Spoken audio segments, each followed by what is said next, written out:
5 trucs pour réussir un flip. Premier truc, bien choisir. Ça veut dire ton emplacement, très important. Deuxièmement, le prix. Troisièmement, le type de propriété. L'emplacement, ça veut dire où est-ce que tu es situé. Règle numéro 1 en immobilier, hein, location, location, location, qui disent en anglais.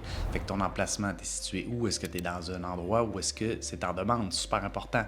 Le prix, assure-toi d'acheter en dessous de la valeur marchande si c'est une maison qui a besoin de rénovation. Et aussi, le type de propriété.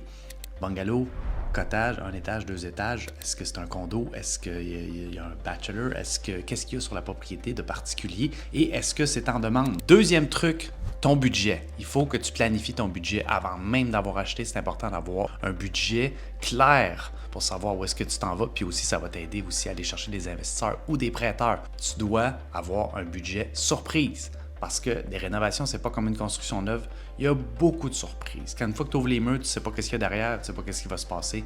Toujours avoir un budget surprise dans mes flips pour une maison de 1980 à plus récent, au moins 10%, 1950 à 80, au moins 15%, puis si c'est vraiment plus vieux, au moins 20%, parce qu'il y a beaucoup de surprises. Planifie ta rentabilité. Donc 10 à 20%, ça devrait être ton minimum de rentabilité pour que ça vaille la peine de faire tous ces efforts-là. Troisième truc, planifier des rénovations intelligentes. Ce que ça veut dire, la gestion des délais. Assure-toi que quand tu commandes des matériaux et tout ça, tu gères les délais.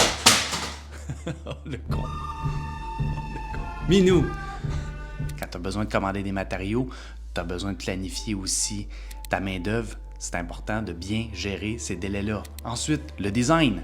Prends quelque chose, évidemment, que les gens veulent voir, prends quelque chose qui est moderne. Ensuite de ça, c'est travaux à forte valeur. Donc, qu'est-ce qui est dans la maison qui va te rapporter le plus? Le meilleur truc, c'est qu'est-ce que tu vois? Peinture, plancher, cuisine, luminaire. Toutes ces choses-là que tu vois, c'est ça qui rapporte le plus. Truc numéro 4, comprendre ton marché. Donc, il faut que tu saches dans quelle saison que tu es. Printemps, été, automne, hiver. Est-ce que quand je vais avoir fini mon flip, est-ce qu'il va se vendre? Il y a combien de temps qu'il va se vendre aussi? Ça, c'est super important par rapport au moment où tu l'achètes puis au moment que tu vas le mettre en marché. Tu es dans quelle saison? Ensuite, les tendances. C'est quoi les tendances du marché en ce moment? Où est-ce que les gens vont? Quel type de propriété qui est en demande en ce moment? Qu'est-ce que les gens veulent? Analyse tes comparables. Regarde qu'est-ce qui se vend autour de toi, qu'est-ce qui se vend bien, peut-être qu'est-ce qui se vend cher.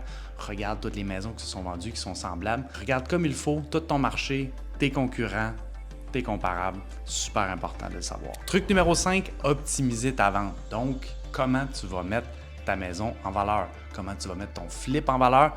Est-ce que tu vas le stager? Quelle couleur tu vas peinturer? Comment tu vas l'annoncer? Quel genre de photo que tu vas mettre? C'est quoi la première photo que tu vas mettre? Absolument important, c'est le nerf de la guerre selon moi, le prix de vente. À quel prix tu vas le vendre? Est-ce que tu vas le vendre juste un petit peu moins cher que tes concurrents? Est-ce que tu vas le vendre plus cher? Est-ce que tu vas demander le maximum? Ta fixation de prix est très, très, très importante pour la vitesse que tu vas revendre. Ta stratégie marketing, oui, tu peux les mettre dans les mains d'un courtier, mais quand même, c'est important que tu sois au courant de ce qui se passe et que tu sois au courant de comment faire pour avoir une bonne stratégie marketing. Avec une bonne planification puis une exécution méthodique, le flip peut être une stratégie immobilière très rentable. Bonne chance!